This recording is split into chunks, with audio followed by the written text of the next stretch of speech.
have the fish like ladyfish, captain fish, barracuda, nose, angel fish, butterfish, etc. Likewise, catfish. And at low tide like this is when oysters are collected in the creek here by women. The men see oyster collection as a lazy job and leave it to women to do it with the patience that women have.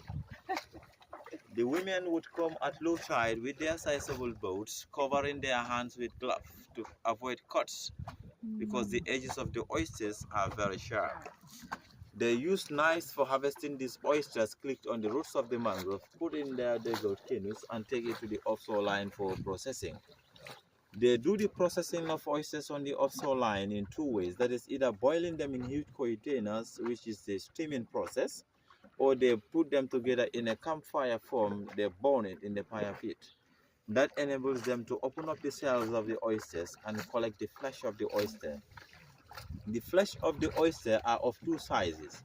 The small size of the flesh is put together in baskets and dried out, while the big sizes are taken to the markets for sale.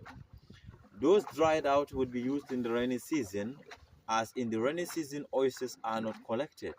In the creek here, oysters are left to produce to become big in size, and also avoided because the contamination of oysters in the rainy season, that is the rainwater getting mixed with the salt water of the creek contaminating the oysters, is high risk of hepatitis A. And this is why they are avoided in the rainy season until 3 months after rainy season. Then when they believe oysters had already filtered, then oil collection of oysters will also start again in the creek here. While the cells of those oysters packed in piles on the offshore line will be crushed to powder. That powder is used for quick lime making. Locals living in the provinces